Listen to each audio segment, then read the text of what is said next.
The wind swept dry red dust across the flat Texas plain, carrying the scent of iron rails and sun-baked earth. The winter of 1944 had come softly here. No snow, no frost, only the cold of distance, of waiting. The prison camp lay beyond the horizon, like a mirage of wooden wire, its watchtowers silhouetted against a pale blue sky. The train arrived just after dawn, its whistle long and tired, dragging behind it the ghosts of Europe. Evelyn Hart stood near the platform, the hem of her khaki uniform brushing against her boots. She was 26, tall and slender, with chestnut brown hair pinned neatly beneath her nurse's cap. Her face bore that rare combination of softness and resolve, gray-green eyes that could both comfort and command. A Red Cross volunteer, she had seen enough men bleed to know that war made strangers of everyone, even yourself. Yet as the train doors opened, she realized she had never seen the enemy up close. They came down in rows, silent, worn to bone and shadow. The German prisoners moved like men in a dream, skin pale under the southern sun, boots cracked, eyes hollow. Some were hardly older than boys. A few limped. One clutched a bandaged arm. A guard's voice broke the stillness. "Single file! Keep it orderly!" The Americans were firm, but not cruel. Most of them, farm boys themselves, had seen enough death to know victory had a bitter taste. Evelyn stepped forward to assist, clipboard in hand. Her duty was to record injuries, treat minor wounds, and report severe cases to the infirmary. The first man she examined was a gaunt soldier with sunken cheeks and frostbitten fingers. He gave his name in halting English, "Franz, ma'am," and tried to smile when she offered water.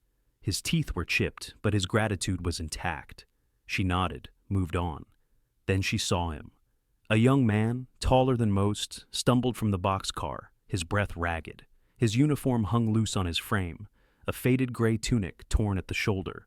Dust clung to his blonde hair. His eyes, a startling shade of blue, darted around as if trying to place this strange, bright land. He took 2 unsteady steps, then crumpled. Evelyn dropped her clipboard and ran to him. "Get me a stretcher," she shouted. Her voice cut through the murmurs like a bell. 2 guards hurried over. One, Sergeant Miles Turner, a stocky, broad-shouldered man in his 30s with a kind face beneath his stubble, knelt beside her. "He's burning up," Evelyn muttered, pressing her palm to the prisoner's forehead. "Dehydration, maybe fever," Turner grunted. "Long trip from New York. Some of them haven't eaten right since capture." Together, they lifted the man onto the stretcher. He stirred, eyes fluttering open just enough to whisper, "Wasser, bitte." Evelyn moistened his lips with a canteen. "Water," she said softly, translating. "You're safe now." He stared at her, confused, the word safe catching somewhere between disbelief and exhaustion. Later, in the infirmary, a long wooden hut smelling of disinfectant and pine oil, Evelyn cleaned his wounds. His dog tag read Lucas Weber, 24 years old. The name was foreign, yet oddly gentle on her tongue. Lucas lay still, his breathing shallow. When she unbuttoned the collar of his tunic to check for bruising, she found a folded photograph tucked near his chest. A woman and a small girl, standing before what looked like a German farmhouse. She hesitated, then placed it carefully on the bedside table. Hours passed. The camp doctor, Captain Reeves, stopped by briefly, a thin, balding man with a permanent squint. "He'll live," he said. "Rest, fluids, and food, the usual." He glanced at Evelyn. "Don't get too close to them, Miss Hart. They're soldiers, not patients." She met his gaze, calm but firm. "Today, he's a patient." The doctor shrugged and left. As dust settled outside, Lucas began to stir. His fever broke with a shiver. Evelyn sat nearby, chart in hand. When his eyes opened again, he looked at her with wary curiosity. "You are... nurse?" His accent was heavy, but clear. She smiled faintly. "Yes. My name's Evelyn." "Evelyn," he repeated, tasting the syllables like something fragile. "Where... this place?" "Texas, a long way from home." "Texas," he murmured, staring past her toward the window. "It looks like... freedom." The words hung between them, strange and almost blasphemous. She didn't know what to say. For a moment, neither remembered the war outside those wooden walls. Later that night, when the guards did their rounds, Evelyn lingered by his cot. Lucas slept fitfully, his brow furrowed, one hand clutching the edge of the blanket as if afraid it might vanish. She studied his face, the faint scar along his jaw, the weariness carved deeper than any wound. He was, in every visible way, the enemy. Yet all she saw now was a man who had forgotten how to sleep without fear. Outside, the wind carried the low moan of a harmonica, one of the guards playing by the fire. It was a mournful tune, neither German nor American, just human. Evelyn closed the infirmary door quietly, the melody following her into the night. She paused on the threshold, looking back once more at the figure on the cot. Something unspoken stirred inside her, not pity exactly, but recognition. The war, she realized, had many fronts. Some were fought with guns.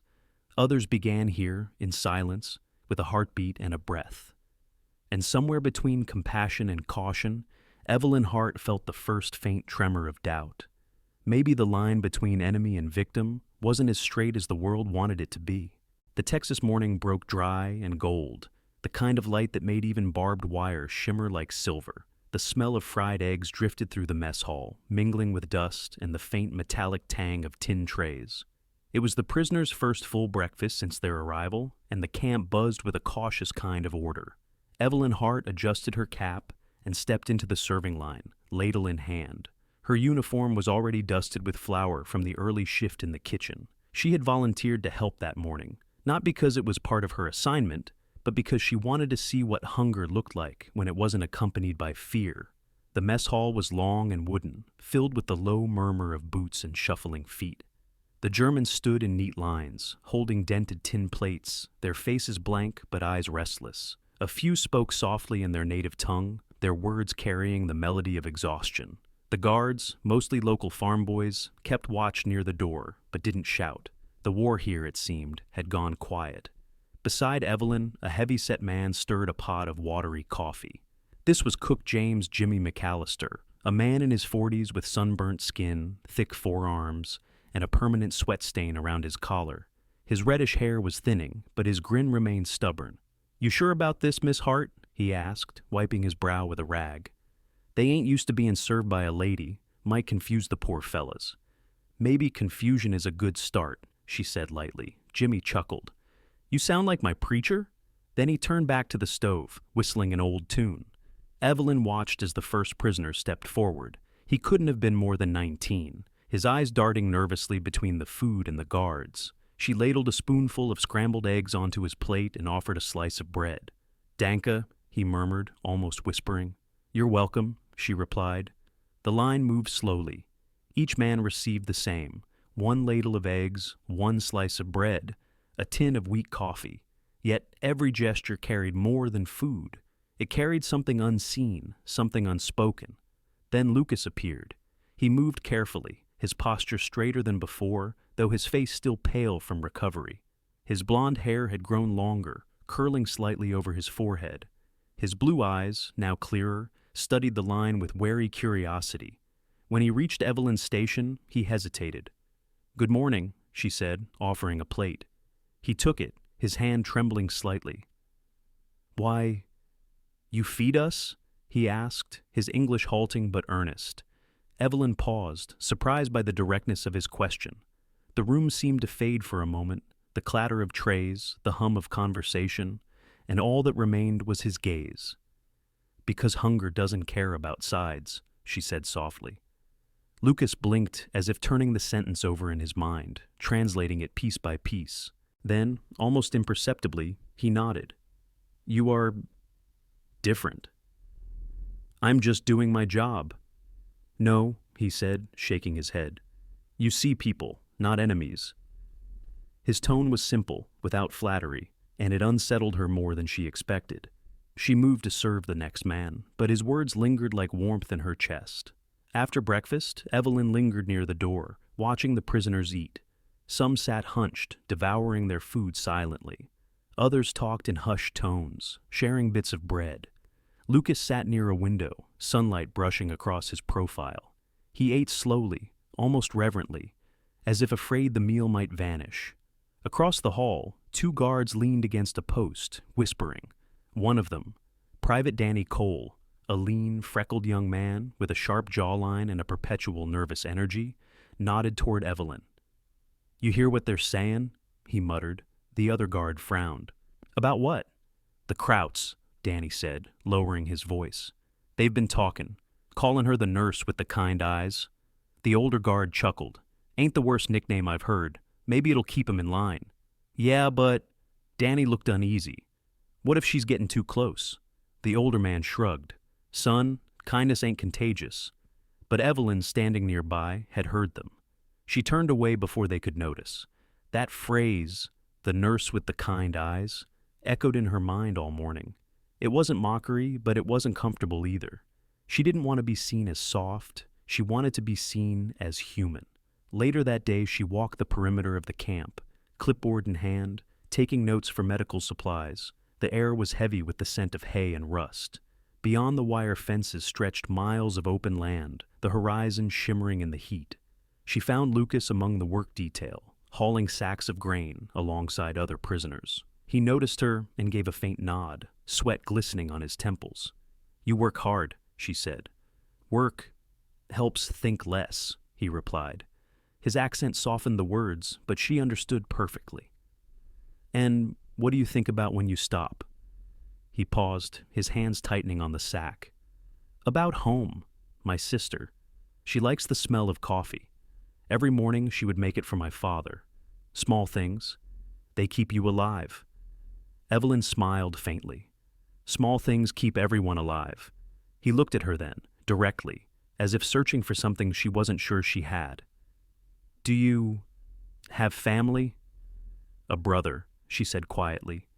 "He's in Europe. Haven't heard from him in months." Lucas's expression shifted, the empathy immediate and disarming. "War takes letters before lives," he said. She wanted to respond but couldn't. Instead, she just nodded and turned back toward the infirmary. That night, as the guards made their rounds, the camp was unusually still. From the barracks came faint laughter, an uncertain kind, like the sound of men remembering they were still alive. Evelyn sat at her desk, writing the day's report, but her thoughts kept drifting. She thought of Lucas's question, "Why are you feeding your enemies?" and realized it had no simple answer.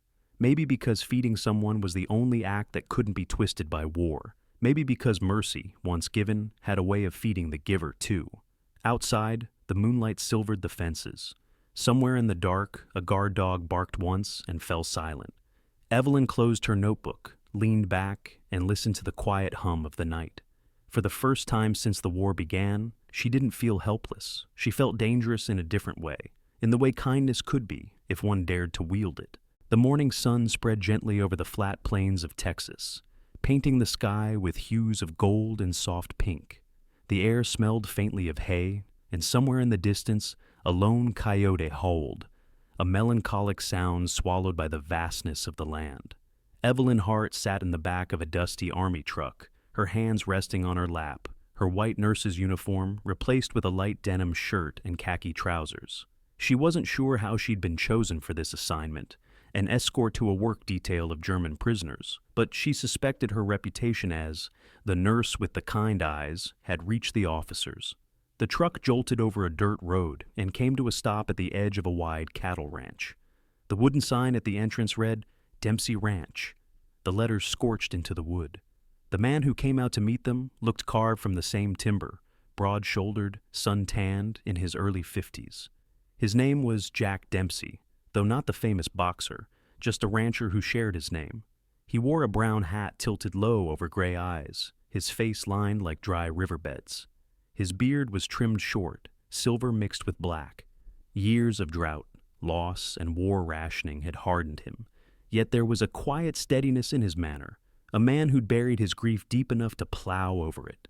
"You're the nurse?" he asked, voice rough like gravel, but not unkind. "Yes, sir. Evelyn Hart," she said, stepping down. "These men are under my supervision today." "Fine, long as they pull their weight." His gaze drifted toward the prisoners stepping off the truck, thin, pale figures in faded gray uniforms marked with PW. Among them was Lucas Weber, his blonde hair grown longer since his arrival at the camp, his posture straighter. He looked out across the open fields like a man who'd forgotten how big the world was. "They'll work in pairs," Dempsey said. "Barn needs fixing, fences down in the north field, and if anyone tries to run—" He didn't finish the sentence. He didn't need to. Evelyn could feel Lucas glance at her as if to reassure her silently. "We won't." The ranch was a living contrast to the barbed wire monotony of the prison camp. Horses whinnied from the paddock, and dust swirled lazily in beams of sunlight, cutting through the open stable doors. Chickens clucked. Somewhere, a harmonica played a slow tune. A ranch hand named Tommy Ray. A wiry man in his 20s with freckles and an easy grin. He tipped his hat when Evelyn passed. "Didn't think the army sent angels out here," he teased. She smiled faintly but said nothing. The prisoners were split into groups. Lucas was assigned to help repair the old stable. The building leaned like a tired animal, its timbers warped by heat and neglect. As he worked, Lucas rolled up his sleeves, revealing forearms pale against the Texas sun. He handled the hammer with precision, each swing careful, deliberate, almost graceful. Evelyn found herself watching, fascinated by how easily he adapted, how quiet competence replaced fear. During the midday break, she brought them water and sandwiches. The men sat in the shade of the barn, their faces flushed but peaceful. Lucas drank slowly, his blue eyes meeting hers. "You don't have to do this," he said softly. "You don't have to care." Evelyn sat beside him on the ground, the dry earth warm beneath them. "Maybe I don't," she replied. "But caring is what's left when everything else is gone." Lucas nodded, understanding more than words allowed. He picked up a piece of splintered wood and his small army knife. While others rested, he began to carve, slowly, patiently, as if he were building something invisible. By the time the afternoon sun stretched long shadows across the pasture, the barn door stood straight again. On the inner beam, in small, precise letters, Lucas had carved, "Freedom is built, not granted." Jack Dempsey noticed the inscription later that evening. He ran a calloused hand over it, saying nothing. His daughter Sarah Dempsey, a sharp-eyed woman of 25, with dark hair tied back and skin bronzed from the sun, stood beside him. She'd been running the ranch while her father's back gave out, her hands as rough as his. "That one?" Jack muttered, nodding toward Lucas, who was cleaning tools outside. "He's different." Sarah frowned. "Still a Nazi, ain't he?" "Maybe," Jack said, squinting. "But look at that beam. It'll hold." Evelyn overheard and felt a strange warmth spread in her chest. Not pride, exactly, but the faint hum of something human, surviving where it shouldn't. Later, as twilight bled into night, she walked toward the corral where Lucas stood watching the sky. The stars were sharper out here, unpolluted by smoke or city light. "You used to build things?" she asked. Lucas nodded, his voice low. "Architecture student, Munich. Before the war took the drafts from my hands." He smiled faintly without joy. "Now, I build fences." "Maybe fences are just buildings that haven't decided to be walls," Evelyn said, surprising herself with the thought. Lucas looked at her, genuinely struck. "You think so?" "I think walls keep people out. Fences just mark where you stand." A silence stretched between them, filled only by the creak of wood and the distant moo of cattle. Somewhere behind them, Tommy Ray's harmonica started again, a lonely tune drifting through the warm air. Jack Dempsey came by then, handing Evelyn a lantern. "We'll need you back here next week," he said, almost gruffly. "These fellas work decent today. If they keep it up, maybe I'll start forgetting why they're wearing those letters." "Thank you, Mr. Dempsey." "Don't thank me. Thank the land. It doesn't care who works it, just that someone does." When he walked away, Evelyn turned back to Lucas, who was still watching the horizon. His expression was unreadable, part exhaustion, part wonder. "Tomorrow," he said, "do we come back?" "Yes," she replied. "You'll be here again." "Good," he murmured. "Then maybe I'll build something that lasts." As they loaded onto the truck to return to the camp, Evelyn looked back at the barn, the inscription glowing faintly under the lantern light. "Freedom is built, not granted." The words lingered in her mind like an echo she didn't yet understand. The prisoners sang softly in German as the truck rumbled away. No military march, just a quiet folk tune about rivers and home. Evelyn listened, her chest tight with something between sorrow and hope. In the cold distance of war, this felt like warmth. The afternoon air shimmered above the dusty Texas plains, thick with the scent of mesquite and sunlight. A low wind stirred the American flag above the camp gate, its fabric snapping lazily beneath the wide blue sky. Inside the barracks, the sound of typewriter keys clattered, a monotonous rhythm that filled the censor's office like an impatient heartbeat. Evelyn Hart sat at the long wooden table, sleeves rolled up, a stack of letters beside her. Her job was simple in theory. Read every letter the prisoners wrote, translate them from German, and strike out anything that could undermine morale or reveal sensitive information. But theory and practice rarely shared a soul. She brushed a strand of auburn hair from her face and adjusted her glasses. The sunlight through the window made her skin glow pale and warm, and for a moment, she looked less like a military nurse and more like a woman who had wandered into a place she didn't belong. Across from her sat Sergeant Nathan Cole, the camp's communication officer, a lean man in his 30s with sharp cheekbones, a mustache trimmed to precision, and eyes as gray as gunmetal. He had once been a high school English teacher before Pearl Harbor. War had burned the softness out of his voice, leaving only the clipped tone of command. "That one's too sentimental," he said, nodding toward a letter Evelyn held. "Cut it." "He's writing to his mother," Evelyn replied quietly. "He says he misses the smell of bread." "Bread doesn't matter," Cole said flatly. "Words do. Words travel. They carry ideas. Our job is to make sure the wrong ones never arrive." Evelyn nodded, though her fingers tightened around the paper. Cole wasn't cruel, just efficient. The kind of man who survived by obeying the rules even when they scraped his conscience raw. She wondered sometimes what kind of teacher he had been, before war replaced chalk with rifles. When the day's shift ended, Evelyn lingered, her eyes wandering through the pile of untranslated letters.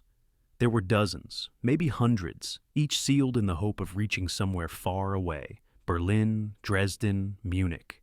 She picked one at random, its envelope smudged with fingerprints and dust. The handwriting was small and neat, German script, careful and curved. She read the first line aloud under her breath. "Liebe Anna." "Dear Anna." Her heart stumbled. The signature at the bottom read Lucas Weber. She hesitated, glancing toward the doorway. Sergeant Cole had already left, his boots echoing down the corridor. The room smelled faintly of ink and tobacco. Alone, Evelyn unfolded the letter fully and began to translate it into English as she read. "Dear Anna, I don't know if this will ever reach you, but I must write anyway. I have seen America now, not as an enemy, but as a world I could never imagine. They feed us, even when they don't have to. They teach us English, songs, even manners. Maybe they want us to remember. And them, not for their power, but their mercy. I no longer know who the good men are. Only that kindness feels heavier than bullets." Her throat tightened. Lucas's handwriting slanted slightly at the end, as if the words had carried more weight than his hand could bear. Evelyn folded the letter and held it to her chest, feeling the faint texture of the ink through the paper. Something inside her shifted, like a thread snapping and retying itself in a new pattern. She looked at the stamped red mark at the top. "Held, not to be sent." The official order of silence. That night, she couldn't sleep. The dormitory lights dimmed, and outside, the crickets sang their endless song. Evelyn sat by the small oil lamp at her desk, the forbidden letter open before her. Her roommate, Martha Keene, a plump woman with round cheeks and a laugh like a kettle's whistle, stirred in her bunk. "You're still up, Evie." "Couldn't sleep," Evelyn whispered. "Reading again?" Martha turned over with a sleepy groan. "You'll wear out your eyes before this war ends. Go on, close that lamp before the MPs think you're plotting to end world peace." Evelyn smiled faintly. If only Martha knew how close to the truth she was. She opened her drawer and took out a fresh sheet of paper. Slowly, she began copying Lucas's letter in English, word for word, her pen moving carefully to disguise her hand.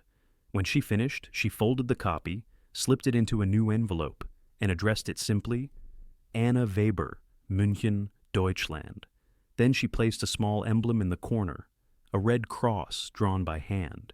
It was a risk, but she knew someone in the Red Cross Transport Division, Henry Calloway, a middle-aged courier with a limp and a kind heart. Henry had lost his son in North Africa and now smuggled small mercies through the cracks of military order. The next morning, Evelyn found him near the supply tent, repairing the chain on his bicycle. He was tall but slightly stooped, his hair thinning, his hands stained with grease. "Morning, Miss Hart," he greeted, his voice gravelly but gentle. "What brings an angel to the dust?" She handed him the envelope discreetly. "It's a letter that never got through. Can you—" Henry looked at the address, then at her. "You know this is against regulations." "I know," she said softly. "But sometimes the right thing isn't the permitted one." He studied her for a long moment, then nodded. "You've got a good heart. Dangerous thing these days." He tucked the letter into his satchel. "I'll see what I can do." All day Evelyn felt both lighter and terrified. When she saw Lucas in the chow line at noon, her pulse quickened. He didn't know, of course. He stood tall, the sun glinting off his hair, his hands steady as he carried his tray. When he passed her station, he offered a small nod, a quiet, respectful gesture that carried more than words. For the first time, Evelyn felt the boundaries of her duty blur. She wasn't just a nurse anymore. She was a messenger, a conspirator in kindness. But that evening, as she walked back from the infirmary, Sergeant Cole intercepted her. His expression was unreadable. "Miss Hart," he said, holding up a stack of papers. "You worked late last night?" Her mouth went dry. "Yes, sir, finishing translations." "You're dedicated," he said too evenly. "Just make sure your dedication doesn't drift beyond orders." His gray eyes met hers, cool, searching. For a second she feared he knew. But then he nodded curtly and walked away. When the night fell again, Evelyn stood by the barbed wire fence, looking toward the prisoner compound. Inside, the men sang softly, low voices weaving through the dark. She imagined Lucas sitting on his cot, unaware that a copy of his letter might be traveling across oceans, perhaps reaching the sister who had no idea her brother still believed in mercy. She closed her eyes and whispered to the wind, "Let it reach her." The next morning, Henry Calloway was gone, off on another transport run toward the coast.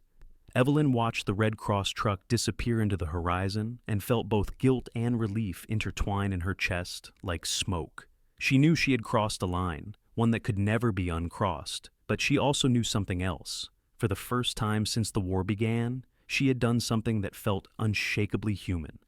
The rain came without warning, slanting across the Texas plains like sheets of liquid glass, drumming on tin roofs and turning the dirt roads into rivers of mud.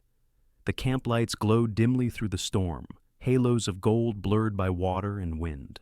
Evelyn Hart pulled her army-issue coat tighter around her shoulders as she crossed the courtyard, her boots sinking into the soaked earth. The newspaper in her hand was already damp, its ink bleeding faintly, but the headlines still screamed through the blur of rain. "Dresden in flames, thousands dead." Inside the mess hall, the usual morning noise had died. Dozens of prisoners sat in silence, their coffee untouched, their bread gone cold. Lucas Weber sat near the far wall, his eyes fixed on the grainy black and white photograph printed on the front page, smoke rising from a ruined skyline. The caption below, "Once the jewel of Saxony." He didn't blink, didn't move. Evelyn stood at the doorway, feeling the weight in the air, an invisible heaviness pressing on everyone. Sergeant Nathan Cole stood near the kitchen counter, reading another copy of the paper. He folded it slowly and said in his usual measured tone, "Keep 'em busy today. No gossip, no talk." His voice was calm, but his jaw was set tight. He wasn't heartless, just trying to keep order in a world that no longer had any. Evelyn nodded, though she wasn't sure how to keep silence from spreading like contagion. By afternoon, the storm had turned into a steady drizzle. Evelyn found Lucas in the barn behind the medical tent, alone. The air smelled of hay and damp wood. His shirt was rolled up to the elbows, revealing pale, sinewy arms streaked with dirt. He was throwing bricks at the back wall, one after another, each one hitting the same spot with dull, rhythmic thuds. "Lucas?" she called softly. He didn't turn. His voice came low, almost trembling. "They said the city burned for 2 nights. My mother lived near the Elbe. My sister." He stopped, swallowing hard. The next brick fell from his hand and landed in the straw. Evelyn stepped closer, water dripping from her hair onto her cheeks. "I'm so sorry," she said. It sounded empty even to her own ears. What could words possibly mean against the death of a city? Lucas finally turned. His face was pale beneath the grime, his eyes rimmed red, not from tears but from something deeper, the kind of grief that dries the soul instead of flooding it. "You read the paper too, yes? They said it was for victory, a necessary act. Do you believe that?" Evelyn hesitated. "I don't know what I believe anymore," she admitted. "I used to think right and wrong were uniforms. Now I think maybe it's smaller than that. Maybe it's how we treat one another when no one's watching." Lucas looked at her for a long time, his breathing uneven. Then he sat down on an overturned bucket, his hands covering his face. "In Dresden," he murmured, "there was a church, Frauenkirche. I used to sit there as a boy. The bells would ring, and it felt like the whole city was made of light. Now it's gone, all of it. How can you build faith out of ashes?" Evelyn knelt beside him, her knees sinking into the straw. "Maybe you don't," she said softly. "Maybe you just carry what's left and hope it grows again." She didn't touch him yet. She didn't have to. Presence was enough. The rain outside softened, becoming a whisper on the roof. After a long silence, Lucas lowered his hands and looked at her. "You shouldn't be here," he said. "If they see us—" "Then they'll see," she interrupted gently. "A nurse checking on a man who's hurting. Nothing more." But they both knew it wasn't true. Something unspoken had settled between them, fragile but undeniable. She stood and reached for a clean cloth from a nearby shelf, handing it to him. "Here, you're bleeding." He looked down and noticed a small cut across his palm, probably from the brick. When she took his hand to wrap it, his fingers trembled under her touch. The warmth of his skin startled her. It felt too human, too close. Their eyes met, and for a brief second, the world outside, the storm, the war, the ruin, seemed to disappear. At dinner, Lucas didn't eat. He sat by the window, staring at the horizon. Evelyn watched him from across the room while serving soup to other prisoners. The guards kept their distance, murmuring quietly among themselves. Even Sergeant Cole seemed subdued, as if the tragedy overseas had seeped into the camp's bones. The radio played soft static. No one dared change the channel. Later that night, Evelyn found herself walking the perimeter of the camp with Captain Sarah Donovan, the medical supervisor. Sarah was in her early 40s, tall and slender, with iron-gray hair pulled into a perfect bun. Her posture was military to the bone, rigid shoulders, chin slightly lifted, but her eyes were tired, too intelligent to still believe in simple answers. "You've been spending time with that German boy," Sarah said quietly, her tone more observation than accusation. "He's not a boy," Evelyn replied. "He's a man who's lost everything." Sarah sighed. "We all have. Don't mistake shared grief for connection. It can trick you." Evelyn looked at her superior, searching her face for judgment, but finding only concern. "When did you stop believing in people, Captain?" Sarah's lips curved in something like a smile. "France, 1918. I believed then too." She adjusted her gloves and nodded toward the barracks. "Careful with your heart, Hart. The army won't protect it."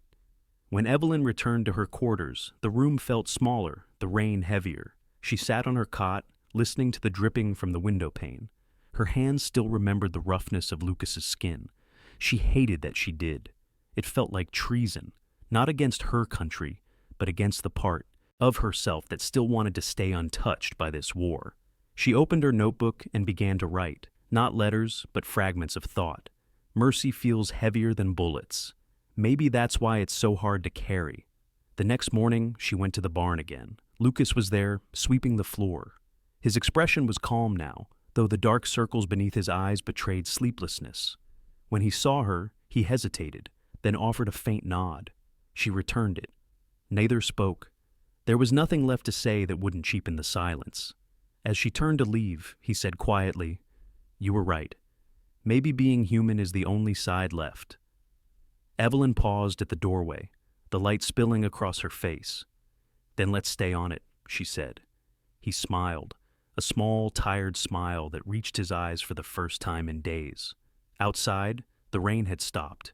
The air smelled of earth and smoke, but somewhere beneath it, faintly, came the scent of wildflowers pushing through the mud. The morning broke warm and golden, the Texas sun spilling gently across the camp's barbed fences, where flags fluttered in a wind that finally carried no threat. It was May 8th, 1945, VE Day. Across the country, America was celebrating victory. Radios crackled with cheers, songs, and the sound of car horns in distant cities. But here, inside the faded wooden barracks of Camp Ridgefield, the joy felt quieter, heavier somehow, as though it had stopped at the gates and refused to enter. Evelyn Hart stood near the flagpole, her clipboard clutched to her chest, watching as a group of prisoners gathered in the yard. They were smiling cautiously, uncertain of how to feel now that the war was over, but their lives were still trapped between fences. Lucas Weber was among them, his hair longer now, brushing against his collar, his face leaner but calmer. The exhaustion that had once darkened his eyes was softened by something like acceptance, or maybe resignation. Evelyn had watched him change over these months. The bitterness had faded, replaced by a quiet dignity that came only when one had nothing left to prove. She wanted to say something, anything, but her throat felt dry. The world outside was cheering. Inside, she felt only the weight of goodbye approaching. Sergeant Nathan Cole walked by, his brown uniform pressed sharply, his boots gleaming. He was a broad-shouldered man in his mid-30s with dark eyes that rarely gave away emotion. He stopped beside Evelyn and said, "Orders came through this morning. They'll start shipping the Germans home in 3 days." He didn't meet her gaze when he said it, and she didn't ask why. They both knew. "Guess this is it," she murmured. "For them, yeah," Cole said, tugging his cap lower. "For you and me, just another day on duty." His tone was brisk, but the stiffness in his jaw betrayed discomfort. Cole had never been unkind, just a man who had seen too much and decided silence was safer than sympathy. As the day went on, the camp became a strange mix of celebration and mourning. Some guards played harmonica, their laughter echoing off the tin roofs. The prisoners listened from a distance, smiling faintly, unsure whether they were allowed to feel joy for a victory that meant their defeat. Lucas sat near the vegetable garden he'd helped plant, his hands tracing the edge of a wooden crate. When Evelyn approached, he looked up and nodded, his smile small but genuine. "It's over," he said softly, as if testing the words. "So they tell me," she replied. "And how does it feel?" Lucas tilted his head, his voice low and reflective. "Strange, like waking from a nightmare and realizing the world outside the dream is still on fire." Evelyn sat beside him, folding her coat neatly over her lap. "Maybe now there's time to rebuild," she said. He glanced toward the horizon. Rebuild what? The houses, the cities, or the people? His question hung between them. She didn't answer right away. Instead, she reached into her pocket and pulled out a folded piece of bread she had saved from breakfast. "For later," she said, handing it to him.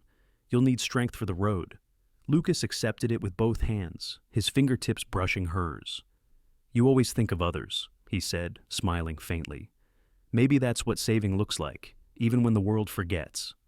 The next morning, the camp buzzed with movement. Trucks arrived from Fort Worth, carrying supplies for repatriation, uniforms, papers, rations.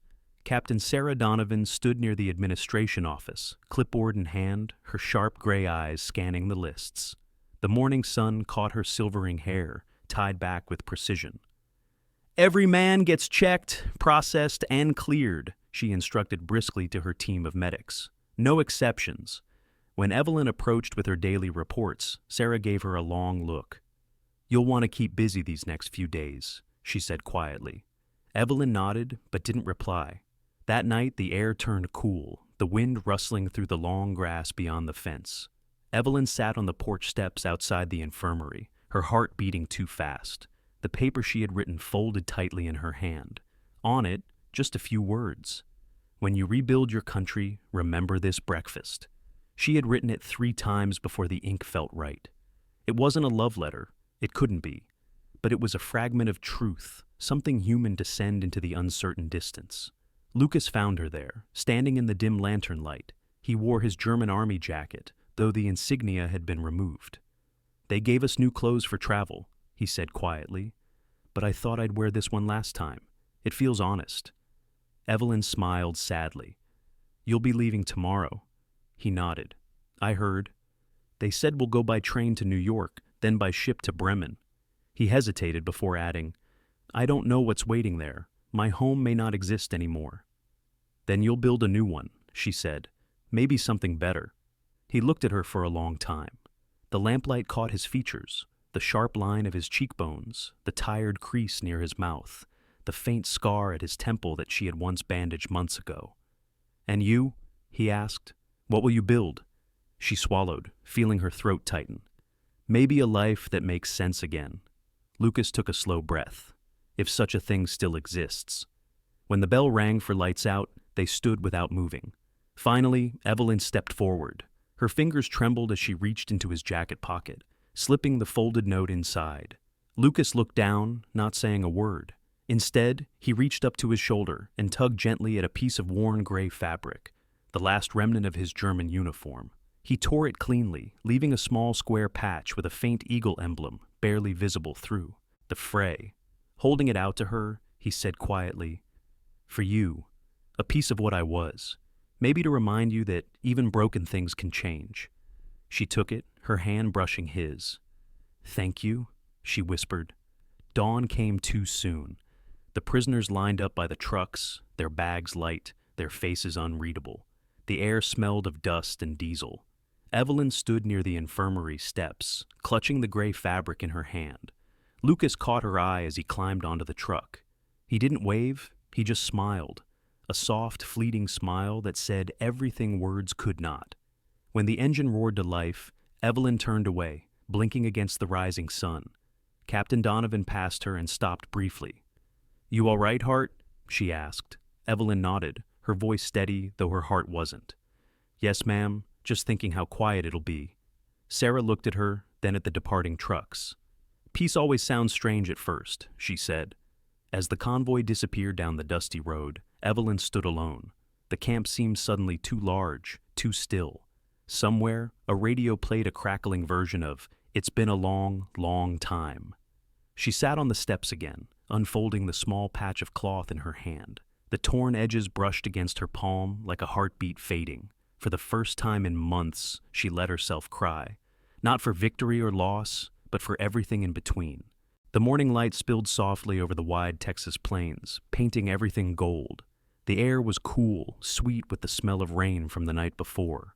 Evelyn Hart stood by the small window of her cottage just outside San Angelo, watching a red bird hop along the fence. A year had passed since the war ended, but sometimes she still woke to the echo of distant trains or the clang of mess tins, as if the camp still lived in her bones. She had left the service that autumn and taken a job as a nurse at the county clinic. The house she rented was small but tidy. One room, a garden, and a porch that faced east. She liked it because she could see the sunrise, and because in its silence she could think without guilt. She was 27 now, her once bright auburn hair tucked behind her ears, faint freckles fading under the Texas sun. Her eyes, green and thoughtful, carried something softer, a mixture of melancholy and calm acceptance. Sometimes she would trace the edge of the gray fabric square that rested in her jewelry box, the one Lucas had given her. She never spoke his name aloud, but in quiet moments she wondered whether he had survived the winter, whether he had found the courage to rebuild. That morning, she poured herself a cup of coffee, black, slightly burnt, just as it had been in the camp kitchen, and stepped outside. The radio inside crackled with the news. Europe rebuilding, nations recovering, new lines being drawn. She didn't listen closely anymore. The war had become something that existed in headlines, not hearts. As she sat on the porch, a faint rumble of wheels broke the stillness. The postman, a wiry man in his 40s with a sun-browned face and a crooked smile, waved from his dusty truck. His name was Jim Holloway, a veteran of the Pacific, who had lost 2 fingers at Okinawa, but never his cheer. "Morning, Miss Hart," he called out. "Got something from overseas for you today." He handed her a thin, weathered envelope, its edges worn soft, the ink faded. The stamp bore the black eagle of post-war Germany. Her heart gave a sudden, sharp beat. "Thank you, Jim," she managed to say. He tipped his cap. "Looks like it's come a long way," he said, his voice gentler now. "Have yourself a good morning, ma'am." Then he drove off, leaving a trail of dust curling behind him. Evelyn stood there, staring at the envelope. The handwriting, careful, slanted, slightly European, was instantly familiar. Her fingers trembled as she sat down on the porch step, sliding a finger under the flap. The paper inside smelled faintly of smoke and age. She unfolded it carefully. "Evelyn, I am home. The city is dust, but the people are planting flowers. I kept your note. It smells like coffee. You were right. Kindness rebuilds faster than walls. Your friend, Lucas." That was all. No address, no date beyond spring 1946. But she could see him as she read, standing among ruins, sunlight, filtering through the skeleton of a broken cathedral, his hands perhaps still rough from work, his eyes steady, but changed. For a long time, she didn't move. The paper fluttered slightly in the wind. She pressed it to her chest and closed her eyes. Inside, her cat, a gray tabby named Milo, stretched across the table and yawned. Milo was small, mischievous, with bright amber eyes and a habit of batting at coffee spoons. Evelyn had found him half-starved behind the clinic months earlier. He had a crooked tail and a defiant spirit, which she admired. "What do you think, Milo?" she whispered softly. "He made it." The cat blinked slowly, tail curling around its paws as if in quiet approval. That afternoon, she took out her old nurse's bag from the shelf, dusting it off. It still smelled faintly of iodine and coffee beans. She had once kept both side by side. Inside were a few relics from her time at the camp, a brass name tag, a faded photograph of her and the other nurses, and the piece of gray uniform cloth. She laid Lucas's letter beside it. Together, they seemed to form something whole, a conversation that had stretched across oceans, wars, and years. She thought about writing back, but there was no return address, only the vague trace of hope in the ink. So instead, she wrote something for herself in her journal. "Sometimes the people we lose are not gone. They simply live where memory is kinder than the world ever was." As the sun began to lower, she walked to the small cafe in town. The owner, Mrs. Clara Jones, was a plump woman in her 50s, with hair pinned neatly in curls and hands that always smelled of cinnamon. She greeted Evelyn with her usual warmth. "Evening, sweetheart. Coffee?" "Always," Evelyn replied with a smile. "Make it strong today." Clara chuckled. "That war nurse in you still loves the bitter stuff." Evelyn smiled faintly. "Guess it reminds me that I'm still alive." Clara poured the cup and leaned on the counter. "You look lighter today. Got good news?" Evelyn hesitated, then nodded. "A letter. From someone I thought I'd never hear from again." Clara's eyes softened. "Sometimes life surprises you that way," she said, patting Evelyn's hand. When she returned home that evening, the wind had picked up. The sky glowed pink and orange, the horizon burning like an old photograph. She lit a lamp, sat by the window, and unfolded the letter once more. She read it aloud softly as if saying the words might make them more real. "The city is dust, but the people are planting flowers." She paused, smiling through tears. That one line lingered like a hymn. She imagined Lucas bent over a patch of soil, his hands pressing seeds into the earth where rubble still smoked.